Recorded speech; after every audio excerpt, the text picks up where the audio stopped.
Good morning. It's about 4 in the morning, the day after Google announced its intent to buy YouTube for $1.65 billion, which I think is moronic. And I told myself I'd give myself a night to sleep on it before I reacted, and now I'm doing so very early in the morning. And I know I look like crap, but so do you. Okay? See? Look at that. This is a video you won't see featured on YouTube or Google. The deal is not done yet, okay, so let's keep that in mind. The deal is not done and there's still a chance that Google might sober up. Why do I care? Well, I care because the same way you care when you've got a buddy that starts dating a biatch and you know that it'll never last, but it's going to distract your relationship with the buddy. I'm a big believer in Google, and I think YouTube's a mess, and I think this is a big Web 2.0 bust waiting to happen.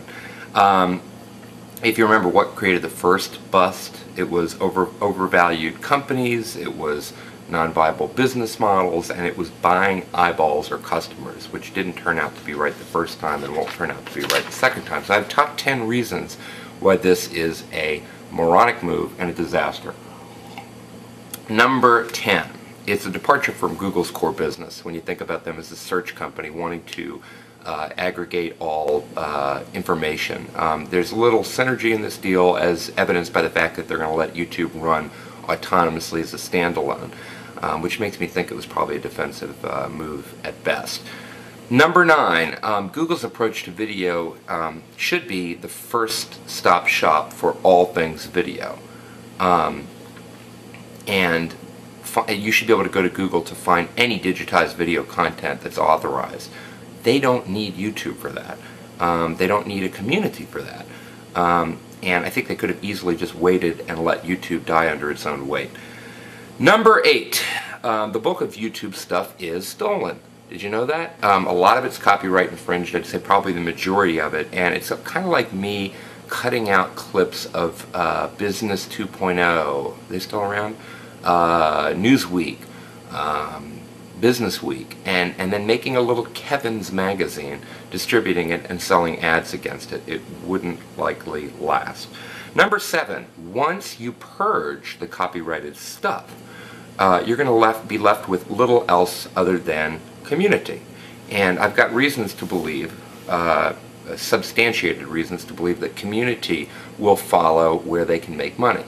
So creators on YouTube will stay with YouTube right now because it's the place to be seen. But once there's a business that pays them for their content, they're going to move. And when they move, their viewers will follow. And there are places like Rever and Metacafe where content creators like me can actually make money. And I think that when Google is done with YouTube, they'll at best provide content creators the ability to sell AdSense or a little bit more, but it won't be enough to sustain them. So I think that they're easily going to see their community drift. Number 6.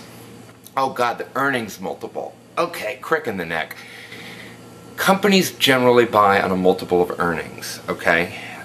In this case, $1.65 billion is, let's be generous and say that YouTube is earning annually, you know, millions, hundreds of millions. It's still a whacked out multiple. That is to say that we're looking at a purchase price of probably hundreds of times, if not 1,000 times the annual earning, and that doesn't make sense. Number 5, I do think it was a defensive buy. I think it was a stunt.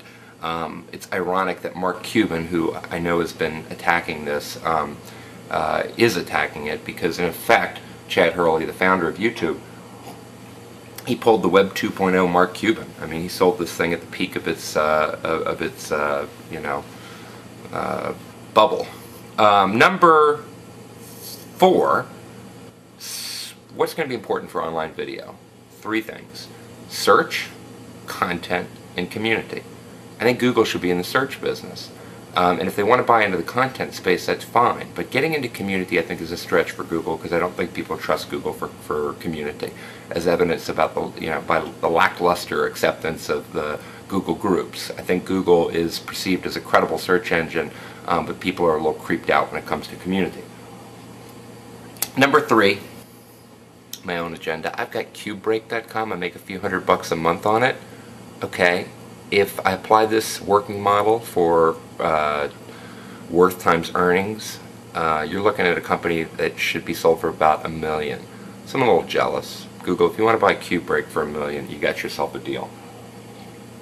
Number two, I think this is Napster all over again. I think that this thing will deteriorate, and that what Google should have done is built the iTunes of the video space. It's natural that Google would try to buy downstream of itself because it can't afford to buy any of the big media houses, so it's understandable from that perspective. I had to edit. I was trying to do this in one take, but it's a little early for that. My final reason is I think that Google bought by fear. And fear isn't a good motivator to buy. What I think they should have done is not be afraid of the dark, know that the morning will come and the monsters they thought were there weren't there. I think they should have let a big media house buy YouTube, screw it up, keep doing what they're doing, and they would have probably been a significant player in online video anyway. So, again, now I'm going to go read what everybody else is saying about this and find out if anything I'm saying is hogwash, or you're welcome to comment if you're watching this on YouTube or Google, although it's kind of hard to find the comments on Google. Let me know what you think. Maybe I'm full of it, but I've got my own perspective, and it just tastes wrong. It tastes like this coffee, which tastes like ass.